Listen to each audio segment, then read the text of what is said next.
இப்ப பிரதமர் மோடி கலந்து கொண்ட அந்த மேடையில நீங்க சொல்வதைப் போல ஜி.கே. வாசன் இருக்கிறார். அதேபோல ஜான் பாண்டியன் இருக்கிறார். ஏ.சி. சண்முகம் இருக்கிறார். ஆனால் பாஜக கூட்டணி இருப்பதாக சொன்ன, அதாவது அண்ணாமலை சொன்ன பாமகவோ அல்லது தேமுதிகவோ அல்லது ஓபிஎஸ்ஸோ, டிடிவி தினகரனோ யாருமே இல்லையே. இதை எப்படி பார்க்குறீங்க? அது போக வந்து பிரதமர் மோடி சம்மந்தமே இல்லாம எம்ஜிஆரையும், ஜெயலலிதாவையும் புகழ்ந்து பேசுகிறார். எம்ஜிஆருக்கு விரோதமான ஆட்சிய இங்க செய்றாங்கன்னு சொல்றாங்க. அப்ப பிரதமர் மோடி என்ன சொல்ல வருகிறார்? மீண்டும் அதிமுக எப்படியா எங்க கூட்டணியில சேர்ந்துக்கங்க. உங்க கூட்டணியிலயா நாங்க சேர்ந்துக்கிறோம் அப்படின்னு சொல்ல வராரா? ஏன்னா அண்ணாமலை ஒரு பக்கம் என்னுடைய தலைமையில தான் கூட்டணி அப்படின்னு சொல்லிக்கிட்டு இருக்காரு. கே.பி. ராமலிங்கமே அதான் சொல்றாரு. தாமரையில தான் எல்லாருமே போட்டியிடணும்னு சொல்றாரு. ஆனா பிரதமர் மோடி அதுக்கு நேர் மாறாக பேசுகிறார் அப்படின்னு பார்க்கலாமா? இது பத்தி உங்களுடைய கருத்து என்ன? இல்ல, ஒட்டுமொத்தமாக இன்றைக்கு பாரதிய ஜனதா கட்சி தமிழ்நாட்டில் புறக்கணிக்கப்பட்டிருக்கிறது. அது தேர்தலில் துடை தெரியப்படும் என்பதுதான் இப்போது இருக்கக்கூடிய அரசியல் யதார்த்தமான கள நிலவரம். நான் ஒரு நடுநிலையாளனாகவே பேசுகிறேன். திராவிட இயக்கத்துக்கு சொந்தமானவனாகவோ அல்லது மோடி வீழ்த்தப்பட வேண்டும் என்று கருதுபவனாகவோ நான் பேசவில்லை. ஒரு சராசரி மனிதனாக இந்த அரசியலை உற்று நோக்கக்கூடியவனாகவே நான் பேச வேண்டும் என்று நினைக்கிறேன். இந்த கருத்தை அப்படி சொன்னால்தான் ஏற்புடைய கருத்தாக இருக்கும். பாரதிய ஜனதா கட்சியோடு கூட்டணியில் இருந்தவர்கள் அதிமுகவினர். அதிமுக நீங்கள் நீட்டுகிற இடத்தில் கையெழுத்திடக்கூடிய ஒரு அமைப்பாக இருந்தது. நீங்கள் சொல்கிற வேலையை உங்களுக்கு சேவகமாக செய்யக்கூடிய ஒரு கட்சியாக இருந்தது. அந்த கட்சி உங்களுடைய கூட்டணியில் இருந்து வெளியேறியது. அதற்கு என்ன காரணம்? எதனால் அந்த கூட்டணியில் இருந்து அவர்கள் வெளியேறினார்கள் என்று இதுவரை பரிசோதனை செய்து கொண்டீர்களா? இதுவரை சுய பரிசோதனைக்கு உங்களை உட்படுத்திக் கொண்டீர்களா? ஒன்று.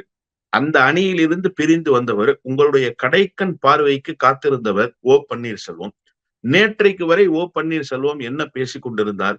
வளமான பாரதம் அமைய வேண்டும், அதற்கு மோடி தலைமையிலான அரசு மிக சிறப்பாக செயல்படுகிறது, அன்று முதல் இன்று வரை நாங்கள் தேசிய ஜனநாயக கூட்டணியில் இருக்கிறோம் என்று சொல்கிறார். அவர் முதலில் எந்த கட்சி என்றே இதுவரை தெரியவில்லை. ஆனால் நாங்கள் கூட்டணியில் இருக்கிறோம் என்று சொல்லிக் கொண்டிருக்கிறார். அது வேறு செய்தி. ஆனால் அவர் இந்த மேடைக்கு வரவில்லையே. ஒன்றிய அரசை நிர்ணயிக்கக்கூடிய இடத்தில், பிரதமரை அறிவிக்கக்கூடிய இடத்தில், அந்த கூட்டணியில் அம்மா மக்கள் முன்னேற்ற கழகம் என்று சொல்லப்படுகிற அந்த பிராக்சி அமைப்பு இருக்கிறதே, அந்த அமைப்பு இருக்கும் என்று அண்மையிலே தேனியிலே பேசினாரா இல்லையா டிடிவி தினகரன்?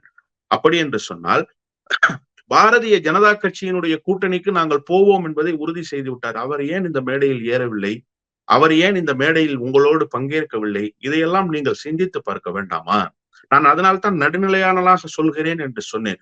உங்களிடத்திலே ஏற்கனவே இருந்தவர்கள் உங்களிலிருந்து வெளியே போய்விட்டார்கள். உங்களோடு வருவதற்கு தயார் என்று சொன்ன 2 கட்சிகள், 2 தலைவர்கள் என்று நீங்கள் வைத்துக் கொண்டால் அவர்களும் இல்லை. கிருஷ்ணசாமி உங்களோடுதான் இருந்தவர், இப்போதும் உங்களோடு முழு சங்கியாகவே இருப்பவர் தான். அவரும் இந்த மேடையில் ஏறவில்லை. அவர் கட்சியினுடைய பிரதிநிதிகளாவது இருக்கிறார்களா என்று கேட்டால் அவர்களும் இல்லை. ஆக உங்களிடத்திலே எந்த கூட்டணியும் சேருவதற்கு எந்த கட்சியும், லெட்டர்பேட் இயக்கங்கள் கூட தயாராகவே இல்லை என்பதை உணராமல், யதார்த்தம் தெரியாமல் இந்த கே.பி. ராமலிங்கம் போன்றவர்கள் எல்லாம் பேசிக் கொண்டிருக்கிறார்கள் என்று சொன்னால், அரசியல் என்பது பாரதிய ஜனதா கட்சிக்கு அறவே தெரியவில்லை என்பதைத்தான் இது உணர்த்துகிறது. இதை நம்பிக்கொண்டு அந்த கூட்டத்துக்கு நடுவே வந்து வீர வசனங்களை எல்லாம் பேசிக் கொண்டிருக்கிறார் மோடி. ஒன்று, முகங்களை பார்த்தாலே அந்த கூட்டத்தில் பங்கேற்பவர்கள் யார் என்பது தெரிந்துவிடும். வடமாநில தொழிலாளர்கள் ஏராளமாக அமர்ந்திருக்கிறார்கள். அந்த ட்ரோன் கேமரா கொண்டு போய் க்ளோஸ் அப்ல கொண்டு போய் கூட்டத்தை காட்டுறாங்க. அந்த கூட்டத்தை காட்டும் போது பாத்தீங்கன்னா, திருப்பூர்ல பனியன் கம்பெனிக்கு வேலைக்கு வந்தவனை பூரா கூட்டிட்டு வந்திருக்கிறாங்க. அவ்வளவு பேரும் வடமாநிலத்தினுடைய முகங்கள்.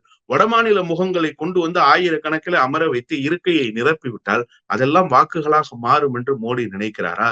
இதுதான் தமிழ்நாட்டுல பாரதிய ஜனதா கட்சி ஒரு இம்பாக்ட் உருவாக்கி இருக்கிறதா மோடி நினைக்கிறாரா? மோடியை ஏமாற்றி கொண்டிருக்கிறார் அண்ணாமலை.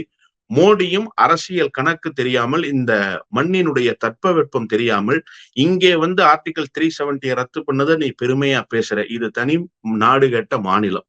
அண்ணா பேசிய கொள்கை என்ன, அண்ணா பேசிய வசனங்கள் என்ன என்பதையெல்லாம், நான் வசனம் என்று சொல்வது அவருடைய பேச்சே அப்படித்தான் அமைந்திருக்கும். அவ்வளவு அழகாக பேசக்கூடிய தலைவர் அண்ணா. அண்ணாவுக்கு பிறகு அப்படி அழகாக பேசக்கூடிய தலைவர்கள் இல்லை என்பதால் நான் வசனம்னு சொன்ன உடனே வசனம் பேசுகிறார் அண்ணா என்று சொல்லிவிட்டார் என்று கருதிவிடக் கூடாது.